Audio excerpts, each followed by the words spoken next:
뉴스야 시작합니다. 정치부 홍현주 기자 나와 있습니다. 첫 번째 물음표 보죠. 네, 첫 번째 물음표는 윤석열 상식의 회복이 중요입니다. 예, 조금 전 리포트에서 윤석열 총장이 사회 통합에 중점을 두고 열공 중이다 이렇게 보도를 해드렸는데 상식의 회복 이것도 강조한 모양이군요. 네, 그렇습니다. 윤석열 전 총장은 국회에서 또 출근길에서 여러 차례 작심 발언을 쏟아내 화제가 됐었죠.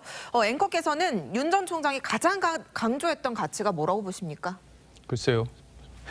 자유민주주의, 헌법 이런 거 아니었나요? 네, 그렇습니다. 많은 분들이 아마 그렇게 생각하실 텐데 여러 차례 사실 법치, 헌법 정신 이런 거를 강조했었죠. 그런데 윤 전 총장이 국민에게 강조하고 싶은 가치는 바로 상식이었다고 합니다. 이달 초 사퇴 당시 발언을 다시 들어보겠습니다. 이 나라를 지탱해온 헌법 정신과 법치 시스템이 지금 파괴되고 있습니다. 저는 우리 사회가 오랜 세월 쌓아 올린 상식과 정의가 무너지는 것을 더 이상 지켜보고 있기 어렵습니다.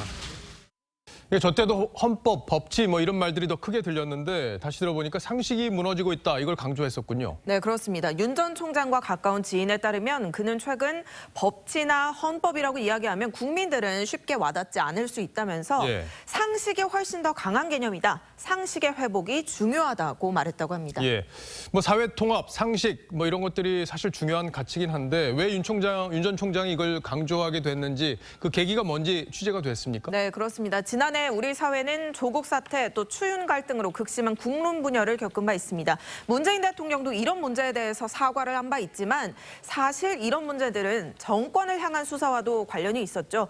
윤 전 총장의 경우 그 논란의 중심이 있었기 때문에 상식이 무너지고 있는 게 우리 사회의 가장 큰 문제라고 진단을 했다는 겁니다. 예, 그러니까 결국에는 상식의 회복을 통해서 사회 통합으로 가는 게 국가를 바로 세우는 길이다. 이렇게 윤 전 총장이 생각하고 있다. 이런 거군요. 네, 맞습니다. 윤 전 총장은 특히 국민을 위한다라는 표현을 자주 사용해왔죠. 한마디로 국민을 위한 정치의 실종이라고 판단하고 어떤 정책이 있으면 정책 자체뿐 아니라 정책이 사회에 자리 잡을 수 있도록 하는 방안에 대해 고민해온 것으로 전해집니다. 예, 4월이 지나면 어쨌든 이런 생각들, 구상들을 정리해서 어떤 시대 정신으로 본인이 구상으로 내놓을 거다 이런 얘기도 들리더군요. 네, 이 관계자에 따르면요. 윤 전 총장은 책 집필과 강연도 계획 중이라고 합니다. 하지만 지금 당장은 처가에 대한 수사와 재판이 진행 중이라서 본격적으로 나서기는 쉽지 않다고 합니다.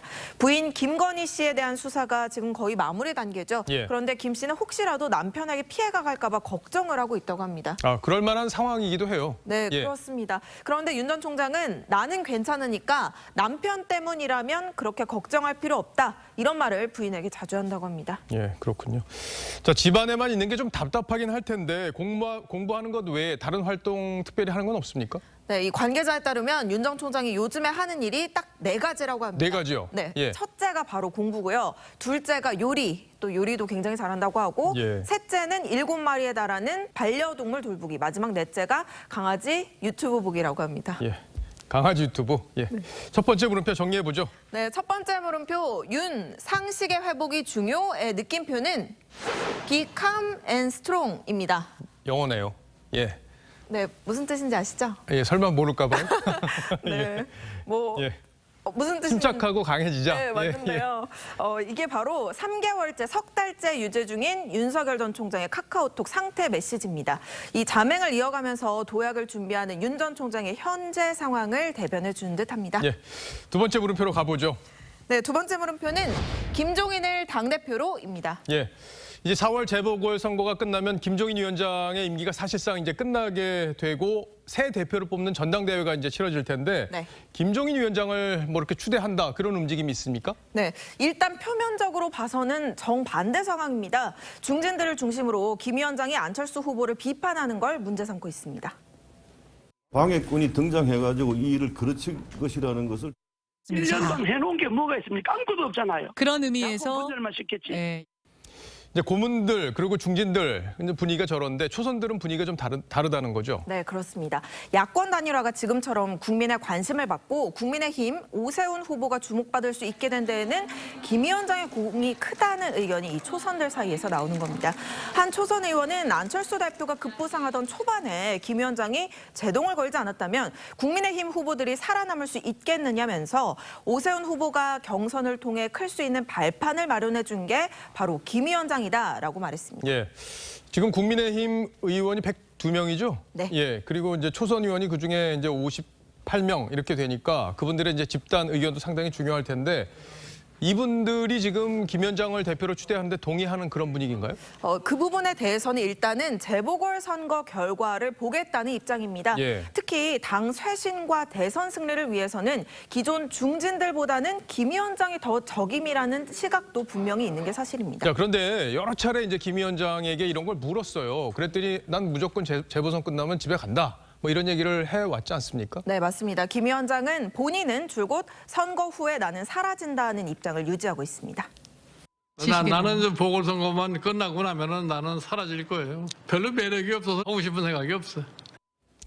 이 강경 우파 진영에서는 김 위원장이 이제 당의 정체성을 허물고 있다 이런 비판이 있는 것도 사실이고 그런데 또 대선을 위해서는 중도 확장이 필요하고 이러기 위해서는 김 위원장이 간판이 돼야 된다 이런 주장들이 지금 엇갈리고 있는 그런 상황 아닌가 싶은데 어쨌든 마땅한 대표감이 없는 게 국민의힘의 딜레마가 아닌가 이렇게 생각이 됩니다. 두 번째 물음표도 정리해보죠.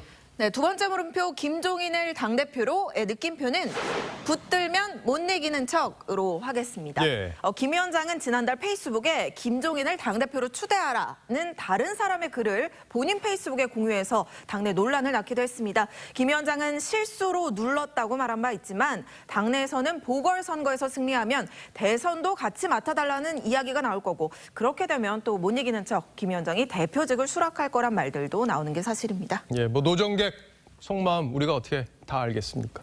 선거 결과부터 보죠. 잘 들었습니다. 지금까지 홍현주 기자였습니다.